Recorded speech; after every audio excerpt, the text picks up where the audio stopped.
Hello, my name is Diana Cauja. My topic is inhaled budesonide from the prevention of bronchopulmonary dysplasia.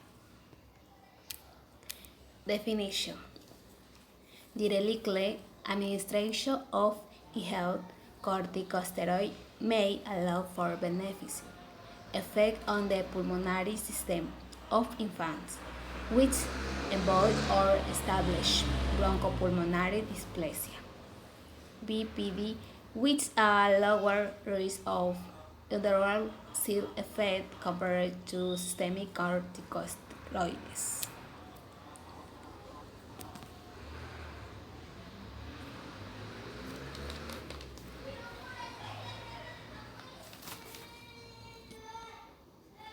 Among other things, I'm going to present the results of the so-called neurosis study.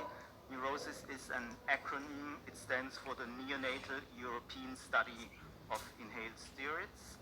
And this study was mainly funded by the European Union in its 7th framework program, but it was also partially funded by a pharmaceutical company that was not otherwise involved in any aspect of the study. So, you may have recognized that the title of my presentation is Early Corticosteroids for the Prevention of BPD. So, the first question I ask myself and I want to answer in this presentation, what is BPD? So, to be more precise, what do the three letters BPD actually stand for? So I did what everybody does these days. I went to the internet and I typed into Google the three letters BPD, and here's what I found. So there are lots of different definitions for the three letters BPD. So as you can see, it starts with borderline personality disorder, it continues with bipolar disorder. There are also some interesting things. For example, here's the beach party division. But you already know I'm not going to talk about the beach party. I'll talk about corticosteroids for the prevention of bronchopulmonary dysplasia.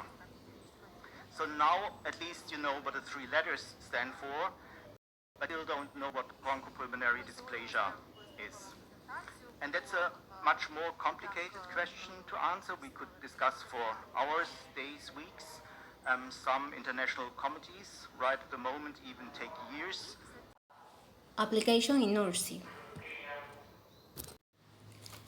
Systemic glucocorticoids have been reduced the incidence from broncho dysplasia, but they may cause short long-term adverse effects including perforation and cerebral palsy.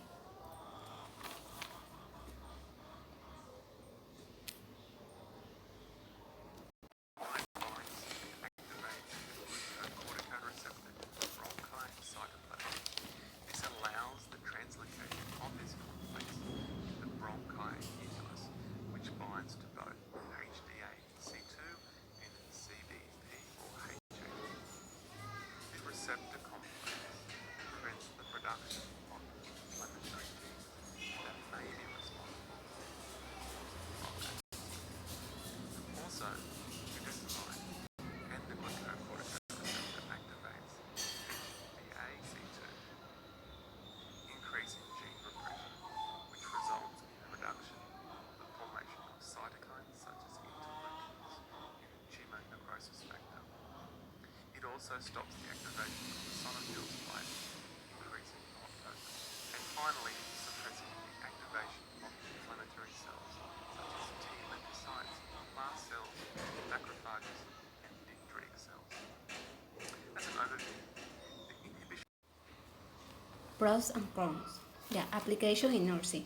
Systemic glucocorticoids reduce the incidence of bronchopulmonary dysplasia among exclusively infants, but they may compromise brain development.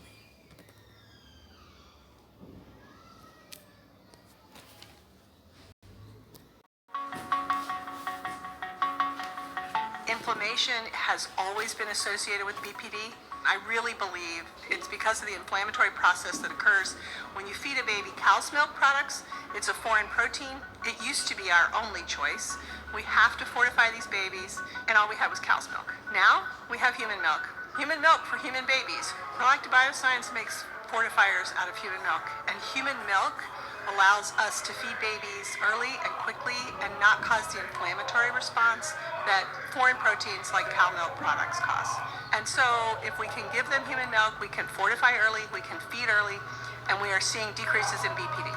BPD is decreased in study after study. We're seeing abstracts at conferences now where repeatedly BPD has been decreased in infants who are fed exclusive human milk. To not have BPD is a huge thing. Issue applied to Ecuador. We regularly assign 86 infant gestational age 23 week all day to 27 weeks 6 day to early will 24 hours after we have designated or placebo. They no longer require oxygen and positive pressure support or 9-day ratio of postmenstrual EG of 32 weight or date. The primary outcome was leg or bronchopulmonary dysplasia, confirmed by means of standard oxygen saturation monitor at hypermenstrual EG of 361.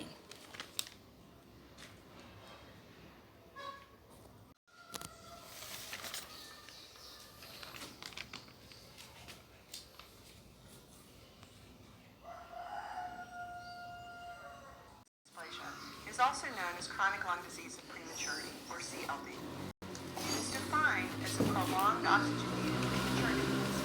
You usually need that oxygen at 36 weeks gestational age. BPD likely begins with altered lung development before birth.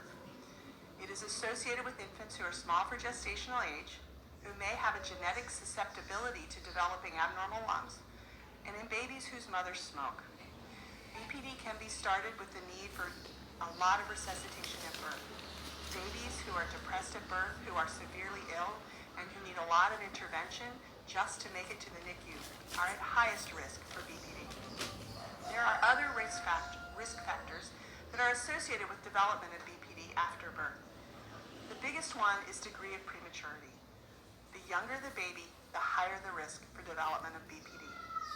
Prolonged mechanical ventilation, or a long time on the ventilator, puts the baby at high risk, and that is why we'd like to extubate babies as soon as possible to CPAP. Reintubation for any reason increases the baby's risk for BPD. Some reasons that babies are often reintubated and put back on the ventilator in the NICU. Conclusion. Among extremely elderly infants, the incidence of bronchopulmonary dysplasia was lower among those who received early inhaled budesonide than among those who received placebo.